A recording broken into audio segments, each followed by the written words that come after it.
You ever play an old influential game where, despite its age, the sheer quality of its design managed to impress you even more than the games it would later inspire? With how long video games have been chugging along, I'm sure we've all experienced this at least once in our lives. I myself have been thoroughly blown away with old titles like Symphony of the Night, Mega Man X, and Brave Fencer Musashi respectively. But of all the games I've reached back in history to play, none of them have impressed me as much as Metal Gear Solid did. Being introduced to it via a Let's Play channel I used to occupy my time during a cross-country road trip back in 2013,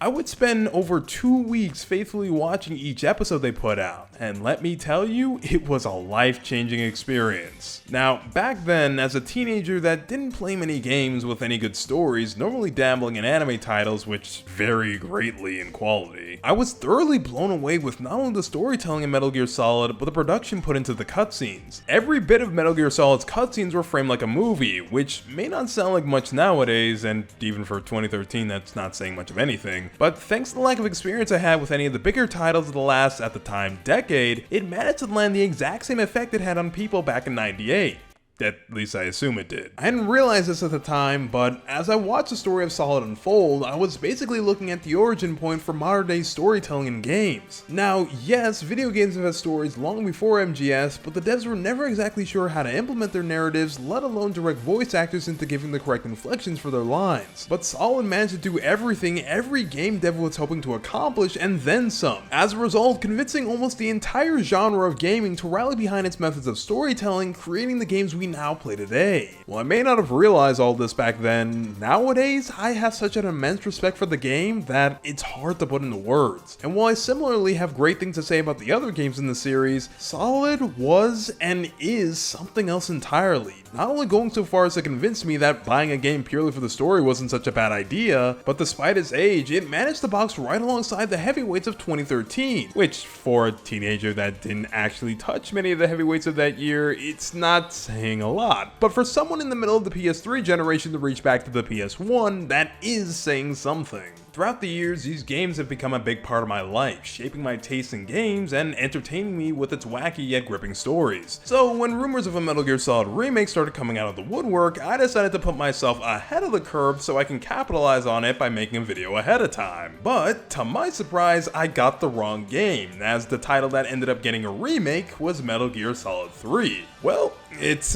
time to make lemonade out of this lemon. I was at some point going to talk about the series anyways, so I might as well do it now, at least up to 3 in the remake. It's a bit more work than I expected, but believe you me, I'm enjoying every moment of this and I can't wait to talk more about the series. So with that being said, let's cut the small talk and dive right into Metal Gear Solid.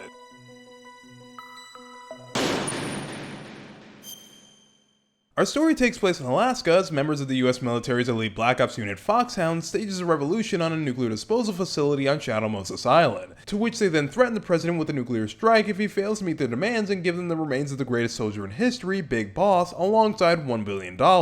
After the announcement, the US military quickly mobilized, managing to get their other best soldier, Solid Snake, back onto the field by employing a classic method to convince anyone to do whatever they want: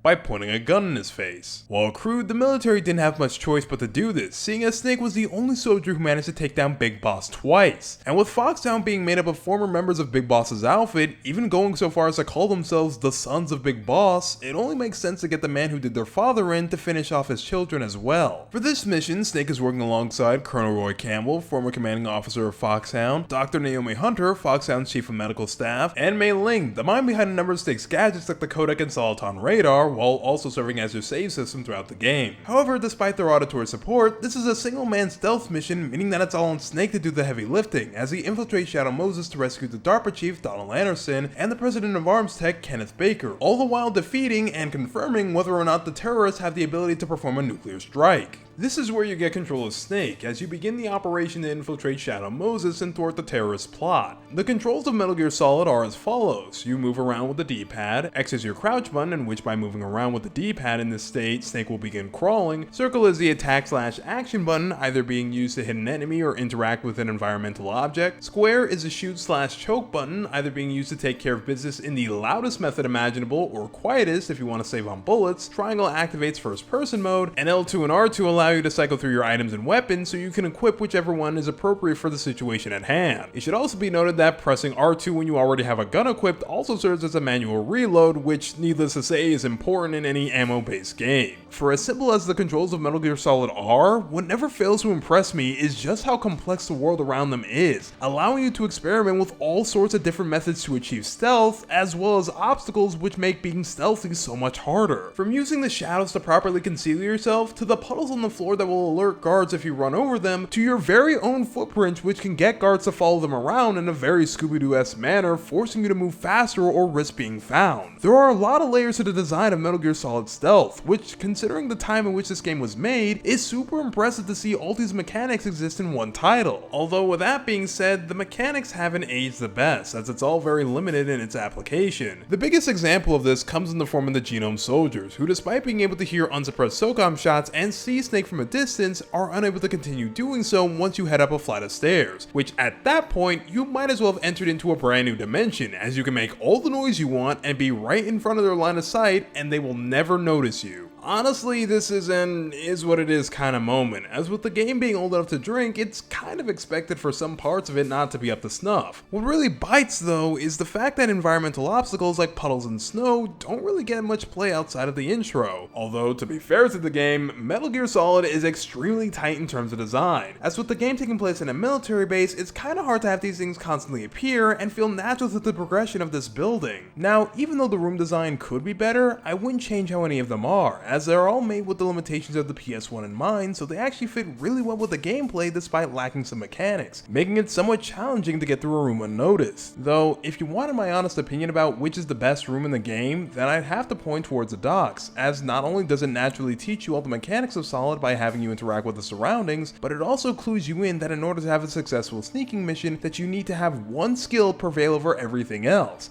and that skill is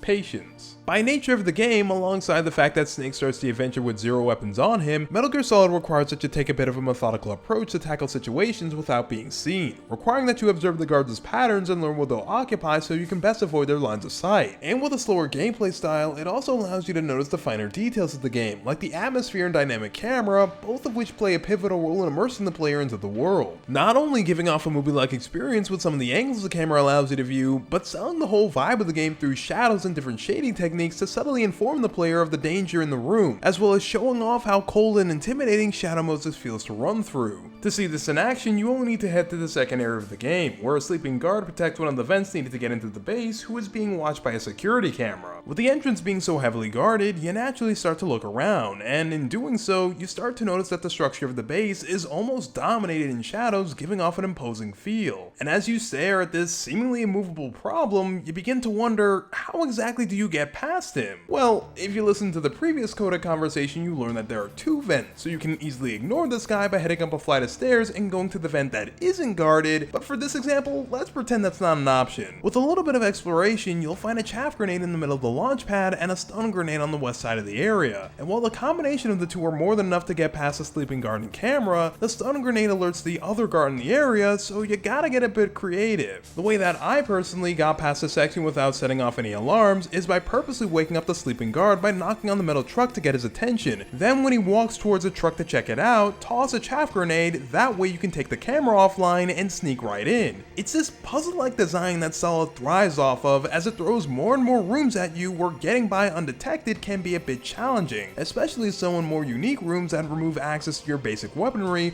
or jam your Soliton radar, keeping the game interesting the further in you go. Speaking of the Soliton radar, it'd be very difficult to walk past the gameplay and not mention it, seeing as it's the linchpin holding this entire game together. So, as you probably already noticed, but for a game where you're supposed to be stealthy, the overhead camera gives you a terrible field of vision, making it impossible to see what's ahead of you without going into first person. This is a holdover from Metal Gear's roots back on the NES, where the overhead camera was perfect for the less complicated environments. But now with the Z-axis being introduced into the mix, the environments have only gotten more complicated, which doesn't do the player nearly as good here. Enter the Soliton radar, which is, in essence, where most of the game takes place. The Soliton radar allows you to see everything within a room, including the Genome Soldier's field of vision, allowing you to plan out your approach accordingly. However, the developers also realize how strong the Soliton radar is and put sections in the game where it gets jammed, forcing forcing you to actually use your eyes and survey the room to make sure that you can get by scot-free. Of course, with most of the game heavily relying on the Soliton radar, you can easily imagine how the tension spikes when it suddenly gets taken away from the player, as at any time and anywhere you can easily miss a guard and get hit with the worst noise in the game. Now, even though I called it the worst noise in the game, I think the exclamation sound effect is genius, as naturally in a stealth game, you try to be as quiet as possible, and as such, if everything is silent, that means you're doing a good job. However, on the opposite side of the spectrum, if you're doing poorly, it should get loud, and this ear-piercing shrill is more than enough to let you know that you messed up. For as dreaded as the sound is to hear, it's also super iconic and a testament to Metal Gear Solid's fantastic sound design. Not only could you not ask for a better "you messed up" sound, but it forms a fantastic punch of adrenaline, even being taken out of context of a sneaking mission, with that sound being more than enough to catch a person off guard. The same can be said about the sound design in general for Metal Gear Solid, as the sound of bullets being fired is equally iconic and more importantly powerful sounding. I mean, just listen to how it sounds when you load into a game.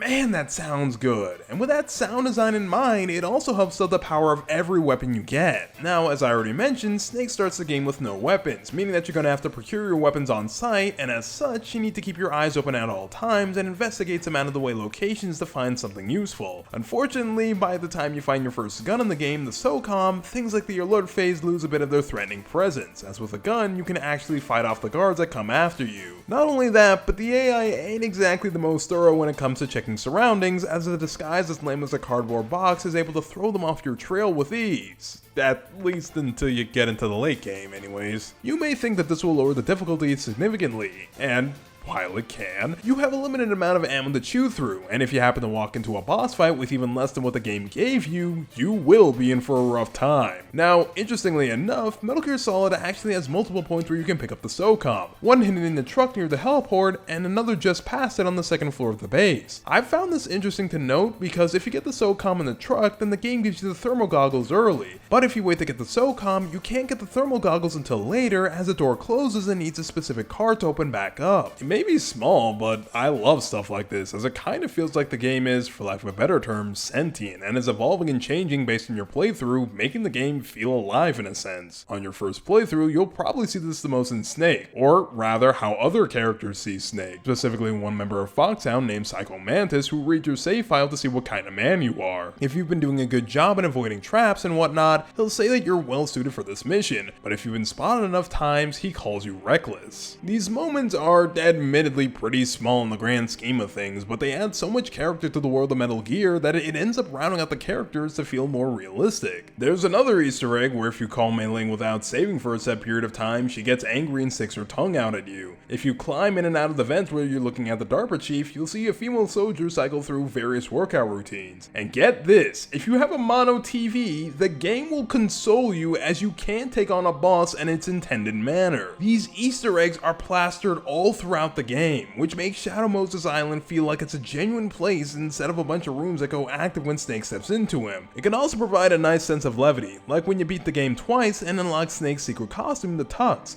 which is nothing more than a visual thing, but I find it pretty funny when someone refers to this as the sneaking suit. It's like I'm playing 007 or something. One of the most consistent places where you can hear Easter eggs, however, are boss fights, surprisingly enough, as the codec actually doubles as your hint system since some bosses can be a bit perplexing to take on without it, some of which require that you use the other side of your brain to fight a boss, aka using controller port 2. And how you're supposed to figure this out via gameplay alone is beyond me. However, these boss fights are easily some of the most memorable parts of the game, breaking up the normal stealth gameplay loop by providing very well-paced action. Of course, while Psycho Mantis is arguably one of the most iconic fights in the game, I actually want to bring mention to the penultimate boss, Vulcan Raven, who I believe to be the best boss in Metal Gear Solid. Now, in Metal Gear Solid, each boss normally has their own designated weapon that you're supposed to use against them. For instance, against Revolver Ocelot, you're supposed to use a SOCOM and have a gunfight in the small room. For Mantis, you're supposed to use a machine gun and try and pepper the room with bullets because aiming in this fight isn't fun. And against Sniper Wolf, you use Well, a sniper rifle and shooter from a distance. Raven, on the other hand, is a bit different, as he can straight up negate a lot of your weapons thanks to his Vulcan cannon, not to mention the fact that he can tear right through Snake if he gets in the view. Unlike every other boss in the game, where you're right in the enemy's line of sight, Raven is the only one that requires that you take those sneaking skills you've been using throughout the game and apply it to a boss, taking advantage of the crates in this freezer to hide yourself as you attack Raven's blind spot. But that's not all, as when enough damage is dealt to Raven, he starts shooting out the other containers, cutting off routes you used to use, making it more likely that you run into him. This boss is just so cool and is honestly the peak of Metal Gear Solid's design, as it managed to take every mechanic you've used up till now and apply it into one fight. That's not to say that the other bosses in the game aren't as good, as they all manage to bring their own unique flair and suspense to the table, making them enjoyable. But Raven just takes the cake with how layered his fight is, allowing for there to be a multitude of right answers for how to take him on. Undoubtedly though, Metal Gear Solid's greatest strength lies in its storytelling and the themes that story carries, with a constant talking point in the game being centered around DNA, as the game asks if your genes play a pivotal role in forming your own identity and, more importantly, living your life. There are three major characters that interact with this theme throughout the game, being Foxhound's leader, Liquid Snake, the Doctor with a vendetta, Naomi Hunter, and the protagonist in enemy territory, Solid Snake, with each one of them having their own takes on the matter. For Liquid, it's pretty straightforward, as he almost defines himself based on his genes alone. Thanks to him and Snake being clones of Big Boss, Liquid comes off as an anomaly to the other soldiers, even to his teammates in Foxhound, who, to remind the audience, is a group made up of superpowered freaks of nature. Liquid loves the fact that he's Big Boss's clone, to the point where he even tries to pick up on his father's failed dream of making an independent nation of soldiers by using the soldiers they currently have at Shadow Moses to kickstart this ambition. However, there are just two problems with all this, being that Liquid is the clone of Big Boss with all the recessive genes, while Solid got all the dominant genes. As a result, Liquid staged the whole Shadow Moses incident so he can not only help out their Russian allies looking to take Metal Gear from themselves, but to also make himself whole and right the wrong the scientists did to him at birth. In fact, Big Boss's remains are not just for himself, as thanks to the genome soldiers also being made up of Big Boss's DNA, they're all at risk of dying from some disease due to the fact that their genes haven't evolved with the times. Behind all of his actions, Liquid is motivated on what his genes tell him to, acting closely to an animal trying to protect its species from extinction. However, up until now, I only mentioned one of two problems with Liquid trying to be like Big Boss. Well, that's because the second problem throws a monkey wrench into everything I just mentioned, being that he hates his father. As you can see, there's a bit of asynchronicity going on here, as despite trying to model himself like Big Boss, even telling Snake that he'll do whatever his genes tell him to, he would have killed his father if Snake didn't already beat him to the punch. And yet, despite this hate, Liquid is determined to stay subservient to his genes, in the hopes that he can surpass Big Boss and overshadow his legacy, which somehow involves him accomplishing his father's dream, essentially suppressing who he is for what he thinks a clone of Big Boss should be like. Naomi, on the other hand, lacking any information on who her parents were or where she came from, feels like she doesn't know who she is. However, despite feeling lost in the pizza pasta sauce that is her family tree, Naomi did have a brother named Frank Yeager who raised her when she was just a little girl. However, thanks to him joining up with Big Boss when Snake came knocking, he was killed in Outer Heaven, which sent Naomi spiraling down the path towards revenge, which led her to Shadow Moses, where she get the chance to inject Snake with a man-made virus named Foxdie that can potentially kill him and the members of Foxhound too. What's interesting about Naomi is that despite her hangups about blood, her brother isn't biologically related to her, as Frank adopted her in Zimbabwe, and yet her love for Frank manages to surpass their blood relations despite her fixation on the stuff. With both Liquid and Naomi, despite how much of their lives they dedicated to their genes, it doesn't really serve them as people. In fact, they're so enwrapped by their genes that it prevents them from living their lives, as they feel the need to live out some predetermined role that was given to them by their parents. But what about Snake, the protagonist of the story? How does he interact with the themes of Metal Gear Solid? Well, to put this in the best way I can possibly think of, he doesn't, which, funnily enough, makes him the perfect protagonist for this game. Throughout this video, we've already gone over some of Snake's accomplishment in the series, earning him the title of hero, legend, and so on. In the eyes of Liquid and Naomi, a lot of his success is thanks to his genes, as thanks to Big Boss, scientists were able to isolate 31 genes necessary for making the perfect soldier. And with Snake being the dominant clone, at least according to Liquid, it seems pretty cut and dry why he's as good as he is. I'd imagine to the two of them, Snake is the man who has everything, fully aware of who and what he is, as well as where he came from. But as a person, genes makes up a fraction of who Snake is. From the first couple of seconds of the prologue, Snake makes it clear that he doesn't want to be here, and even shows a bit of this animosity towards the hostages, calling himself a pawn here to save their worthless butts. Even though it seems that Snake has everything that they want, it's all meaningless to him, as thanks to the Death Wars expose him to, he's grown apathetic not only to being a soldier, but to people in general. When asked about his hobbies, love interests, or so on, he doesn't have an answer, as the only thing that makes him feel alive nowadays is staring death in the face. For all the good his genes did him, it's a sad existence Snake lives, as he trudges through yet another war zone, stepping over body after body, as he tries to finish the mission so he can be free once again. But as life would have it, a couple monkey wrenches get thrown into the mix. What is it?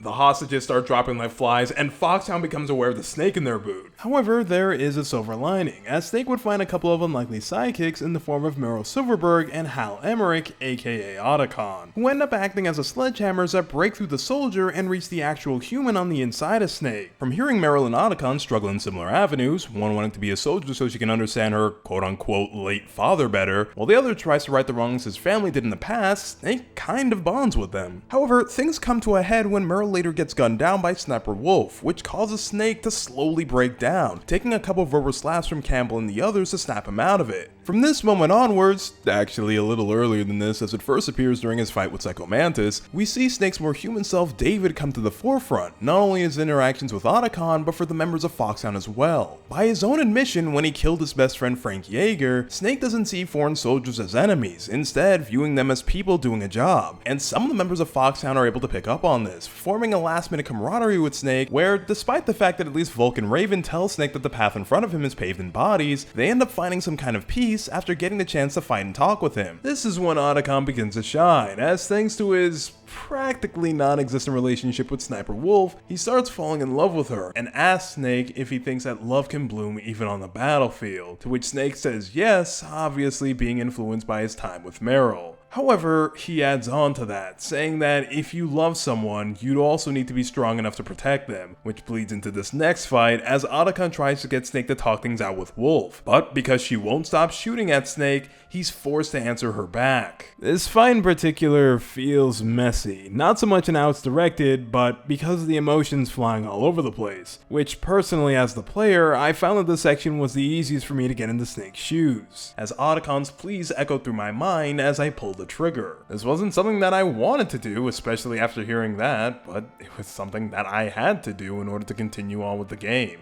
and as such, I was left with no choice. When Wolf finally loses the strength to stand, Otacon comes out of the woodwork and the two have a moment. Well, actually, Wolf has her moment while Otacon says his goodbyes, and while he doesn't say much, his silence speaks volumes as Snake patiently waits for her to finish, even going as far as to compliment her and lets Otacon give Wolf back her gun so that she can be as comfortable as possible when she finally leaves this world. For as robotic as Snake can be, he can just as easily be warm to almost anyone in the cast, which makes him extremely interesting to follow throughout Solid's run. As the crazier and more deadly things get, the more human he becomes.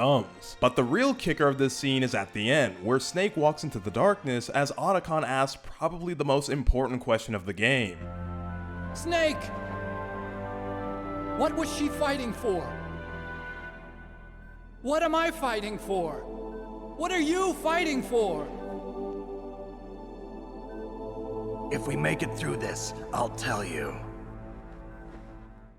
It's a complete non-answer that Snake gives him, and spoiler warning, this question never gets answered by end credits, mostly because it's not meant to be answered, at least not yet, and not by Snake specifically. Otacon's question can only really be answered by himself, which is something he picks up on a second later, saying that he'll keep searching too, which if you try and call him after the fight, there's a brief period of time where he won't pick up, as he tries to process everything that just happened. Otacon's emotional journey isn't something that's played up a lot throughout the story, but nevertheless, it is effective for showing extensive growth, seeing as the only two things he had going for him was his repentance for his family's actions and love. And with him failing to maintain either of these things through his physical effort, he now has to look inside himself and find reason to continue. Which, by the end of the game, Otacon realizes that death doesn't mean that he failed, as he believes that he and Wolf are still together even if she isn't physically present. While the relationship may have been questionable at best, it's genuinely heartwarming to see Otacon put himself back together and find peace amidst the chaos. This then then thrusts us right into the finale, where a ton of twists happen in a pretty short amount of time. In short, Naomi gets found out by Kazuhiro Miller, Snake's old mentor, who tells both Snake and Campbell about Foxdie getting her arrested. However, it turns out that Foxdie was actually a part of the mission the entire time, as Naomi will later hijack the codec to tell Snake of the government's goal of retrieving Metal Gear Rex with as minimal damage and knowledge of the machine as possible, needing everyone involved in this terrorist attack, including the hostages, to die in order to keep their bipedal tank a secret. But she does admit to sending coded messages to Shadow Moses, so the treason part actually sticks, making Campbell justified for rearresting her after he finds out that she slipped away. But it doesn't end there, as it turns out that Miller was actually Liquid the whole time, as Campbell reports that Master's body was just found dead in his house. And after managing to pull off a long con big brain move of letting Snake kill his comrade so that he can get him into the control center where an attempt to shut down Rex,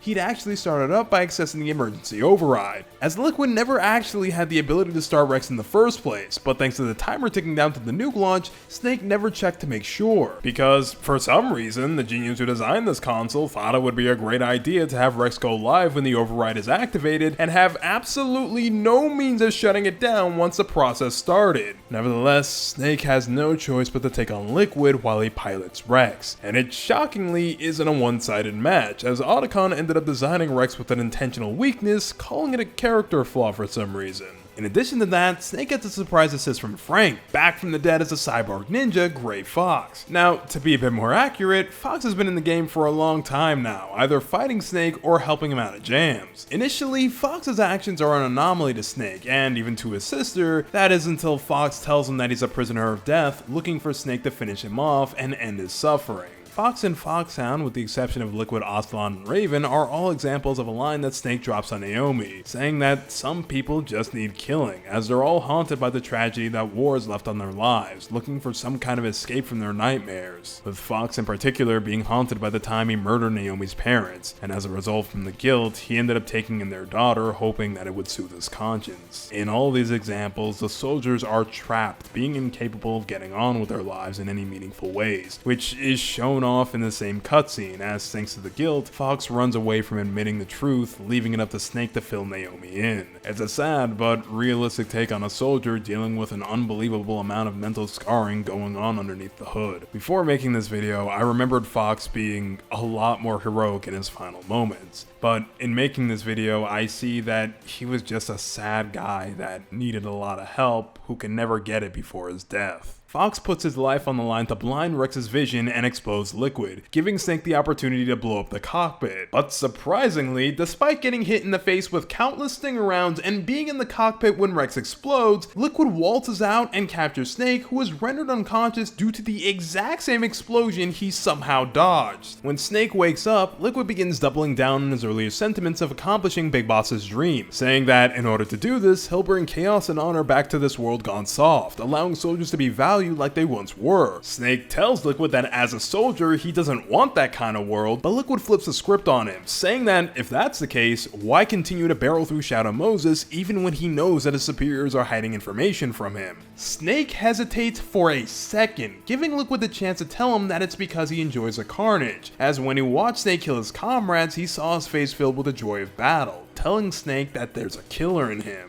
Snake denies the claim, specifically the part where he enjoys it, as we see time and again from the boss fights. While Snake does kill people, he gets no joy out of watching another person die. But because of their origins of literally being bred for war, Liquid attempts to do to Snake what he did to himself and deny his individual identity as a person, in essence ignoring more than half of what MGS showed us throughout its runtime, even going so far as to tell Snake that his real name isn't even his, instead only acknowledging the part of him that he wants to see, which is the clone of Big Boss. With the two of them unable to see eye to eye, and a government official named Jim staging a coup, removing Camo from his position and ordering a new drop on Shadow Moses, the clones fight it out to see which one of them, as well as their ideals, are stronger. The scuffle ends with Snake kicking Liquid off of Rex as he rescues Meryl while Otacon opens the hatches for the two to escape. And just when you think it's over, Liquid comes back riding a Jeep, attempting to run Snake and Meryl off the road. And just when it seems like he succeeded, Liquid gets hit with Foxdie, saving them, but leaving Snake with a bunch of questions. Thankfully, Campbell gets back in the saddle, having Jim arrested and stopping the nuke launch.